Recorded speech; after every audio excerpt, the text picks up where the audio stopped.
September ಕ್ರಾಂತಿ ಬಗ್ಗೆ ನೀವು ಹೇಳಿದ್ರಿ, ಅದಕ್ಕೆ ನಿಮ್ಮ ಯಾಕೆ ರಾಜಣ್ಣ ಅಂದ್ರೆ ನೇರ ನಿಷ್ಠುರವಾದಿ, ಅವತ್ತು ನೀವು ಕೂಡ ಮಾತಾಡೋ ನಾನು ಕ್ರಾಂತಿ ಬಗ್ಗೆ ಹೇಳಿದ್ ನಿಜ ಅಂದ್ರಿ, ಇದೇನಾದ್ರೂ ಇದೆಯಾ ಆ ಥರ ಅಂತೇಳಿ?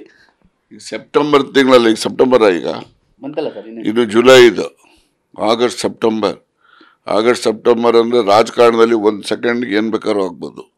ಅದರಿಂದ ಅಲ್ಲಿನವರೆಗೂ ಸ್ವಲ್ಪ ಸಮಾಧಾನವಾಗಿರಿ, ನೋಡೋಣ. ಆಗುತ್ತೆ ಅಂತೀರ ಹಾಗಾದ್ರೆ?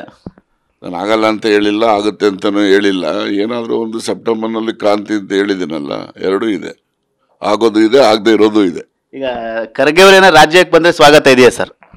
ನೋಡಿ, ಖರ್ಗೆ ಅವರು ಎಲ್ಲ ರೀತಿಯಲ್ಲೂ ಕೂಡ ಮುಖ್ಯಮಂತ್ರಿ ಸ್ಥಾನಕ್ಕೆ ಅವರು ಅಪೇಕ್ಷೆ ಪಟ್ಟರೆ ಅದನ್ನು ತಡಿಲಿಕ್ಕೆ ಯಾರ ಕೈಲೂ ಆಗೋದಿಲ್ಲ, ಗೊತ್ತಾಯ್ತಾ? ಅದರಿಂದ ಅವರು ಪಾಪ ಅವರು ಪಕ್ಷನ ಒಬ್ಬ ಬ್ಲಾಕ್ ಸಮಿತಿ ಅಧ್ಯಕ್ಷನಾಗಿ ACC ಅಧ್ಯಕ್ಷರ ಆ ಜಾಗದವರೆಗೆ ಪಕ್ಷವನ್ನು ಸುವ್ಯವಸ್ಥಿತವಾಗಿ ಸಂಘಟನೆ ರಾಜ್ಯದಲ್ಲೂ ಮಾಡಿದ್ದಾರೆ, ರಾಷ್ಟ್ರದಲ್ಲೂ ಮಾಡಿದ್ದಾರೆ.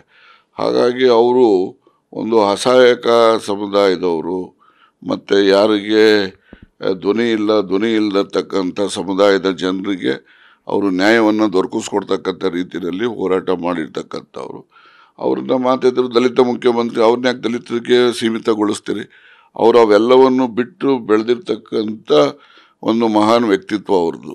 ಅವ್ರು ನಾನು ಈಗಾಗಲೇ ಹೇಳ್ದಂಗೆ 371J ಏನು ಹೈದರಾಬಾದ್ ಕರ್ನಾಟಕಕ್ಕೆ ಬರೀ ಏನು ದಲಿತರಿಗೆ ಏನು ಕೊಡಿಸ್ಲಿಲ್ಲ ಅವರು. ಆ ಭಾಗದ ಎಲ್ಲ ಜನರ ಸರ್ವತೋಮುಖ ಅಭಿವೃದ್ಧಿಗೆ 371Jನ ಅವ್ರು ಕೊಡಿಸ್ಲಿಕ್ಕೆ ಸಾಧ್ಯ ಆಯಿತು. ನೀವು ಹಿಂದೆ ಆದ್ವಾನಿ ಅವರು ಉಪ ಪ್ರಧಾನಮಂತ್ರಿ ಆಗಿದ್ದಾಗ 371J ಮಾಡೋಕ್ಕಾಗಲ್ಲ ಅಂತೇಳಿ ಪತ್ರನೇ ಬರೆದವರು ಅವರು ಸರ್ಕಾರಕ್ಕೆ. 371J ಮಾಡಲಿಕ್ಕೆ ಸಾಧ್ಯ ಇಲ್ಲ ಅಂತೇಳಿ ಪತ್ರನೇ ಬರೆದಿದ್ದಾರೆ. ಅದು ಇವತ್ತು BJP ಅವ್ರು ಯಾರು ಹೇಳೋದೇ ಇಲ್ಲ, ನಾವೇ ಮಾಡಿದ್ದು ಅಂತಾರೆ. 371J ನಾವೇ ಮಾಡಿದ್ದು ಅಂತಾರೆ. ಅದೇ ಉಪ ಪ್ರಧಾನಿ ಆದ್ವಾನಿ ಅವರು ಬರೆದಿದ್ದ ಪತ್ರ ಅವ್ರ ಗಮನದಲ್ಲಿ ಇಲ್ವೂ ಇಲ್ಲ. ಅದರಿಂದ ಅದೇನಾರ ಇದ್ಕೊಂಡಿರಲಿ, ಅವರು ಆ ಭಾಗದ ಜನರಿಗೆ ನ್ಯಾಯ ದೊರಕಿಸ್ಕೊಡ್ತಕ್ಕಂಥದ್ದಕ್ಕೆ ಹೋರಾಟ ಮಾಡಿದಂಥ ಒಬ್ಬ ಮೇರು ವ್ಯಕ್ತಿತ್ವದ ಮನುಷ್ಯ ಸನ್ಮಾನ್ಯ ಖರ್ಗೆ ಅವರು. ಬಂದರೆ ಸ್ವಾಗತ ಮಾಡ್ತೀರಾ ಹಾಗಾದ್ರೆ ರಾಜ್ಯಕ್ಕೆ? ಅಲ್ಲ, ಬಂದರೆ ಅಂತ ಅಲ್ಲ, ಎಲ್ಲರೂ ಸ್ವಾಗತ ಮಾಡ್ತಾರೆ, ನಾನು ಒಬ್ಬನೇ ಅಲ್ಲ.